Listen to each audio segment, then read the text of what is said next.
السلام عليكم.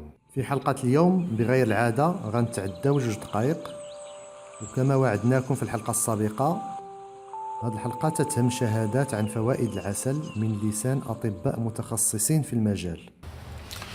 Je peux répondre oui, effectivement, c'est un traitement tout à fait traditionnel, mais également c'est un traitement très moderne puisque actuellement des études ont montré que lorsqu'on prend du miel, qu'on compare à des sirops, eh bien, le miel a de meilleurs résultats, il est moins dangereux, il n'a pas les effets secondaires. Donc aujourd'hui c'est celui qui est recommandé par tous les pédiatres, en particulier pour les enfants qui ont des problèmes de toux. Je précise un point, le miel en ingestion, Péros, est très très bon comme produit pour toutes les gènes pharyngées, mais il y a une limitation très importante, c'est qu'il ne faut jamais en donner avant l'âge de 1 an. Ce sont les flavonoïdes qu'on trouve dans le miel qui sont en fait issus du pollen, parce que le miel est un élément complexe qui est à la fois dû à des sucres simples et compliqués, et également d'autres éléments associés, des enzymes qui viennent de l'abeille, et entre autres des produits issus du pollen, dont figurent fameux flavonoïdes qui sont des antibiotiques, la pinocambrine, etc. Oui, oui, tout à fait. Mais pour qu'un antibiotique soit efficace, il y a une dose, il faut qu'il agisse sur une bactérie. Et l'effet du miel n'est pas un effet directement, l'effet principal, parce que la question qui avait été posée, c'est quels sont les effets. Il y en a 3 grands en termes de biologie. Le premier, c'est ce qu'on appelle un effet osmotique. Comme le miel est pauvre en eau, il va avoir tendance, pour vulgariser, à absorber l'eau. La concentration est de 18%.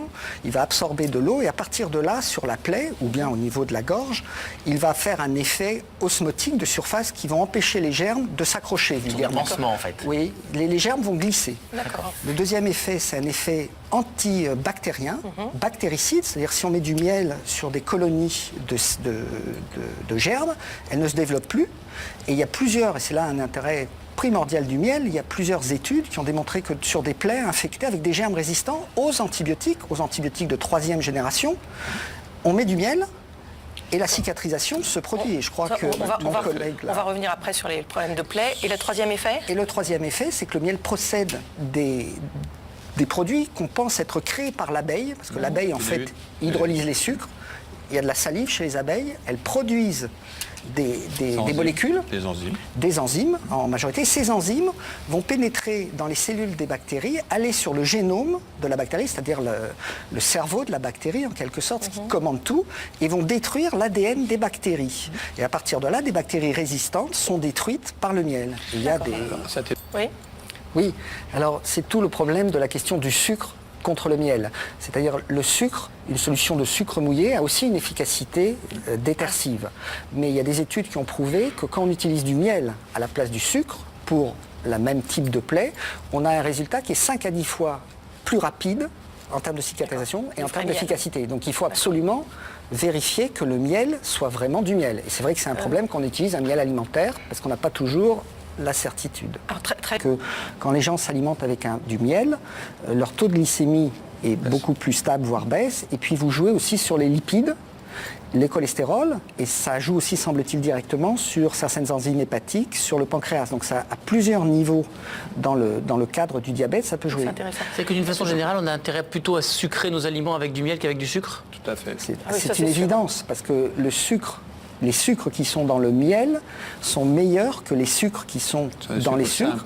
Vous avez principalement le fructose dans les sucres, on va dire, industriels, qui a un fort pouvoir sucrant, qui vous accroche en quelque sorte. Et ce sucre entraîne des problèmes digestifs, entre autres. Qui se présente plus de forme liquide ou solide, ça change quelque chose ou rien ? Alors, c'est une question de goût. Pour compléter ce que dit mon collègue très justement, je dirais simplement que pour les diabétiques, si vous avez un jour, ça peut arriver, quelqu'un qui a une hypoglycémie par défaut d'insuline, ben, si vous êtes à la maison, en attendant que le médecin arrive, si vous avez la chance d'avoir du miel chez vous, mettez dans la bouche et immédiatement vous récupérez. C'est certainement le meilleur traitement actuellement en point de vue familial pour guérir quelqu'un qui a un problème d'hypoglycémie. À 75 ans, André réapprend à se déplacer. Récemment amputé de la jambe droite, il présente un moignon dont la cicatrisation s'avère compliquée. Le problème, c'est que ce monsieur, il a une artérite, il est diabétique, donc la circulation est mauvaise, les tissus sont mal irrigués et souffrent, et donc le risque de prolifération de microbes est majeur, surtout quand on a fermé la plaie. Donc il est important de drainer. Pour débarrasser le moignon des germes qui l'envahissent, l'infirmière nettoie la plaie à l'eau et au savon tous les jours et y applique un produit un peu surprenant mais redoutablement efficace, le miel. C'est un miel médical. Le miel alimentaire n'a pas de contrôle spécifique et le souci qu'on peut avoir, c'est la persistance de certaines toxines qui peuvent rester dans les miels alimentaires et on préfère utiliser ce genre de miel. Voilà. Allez, on referme.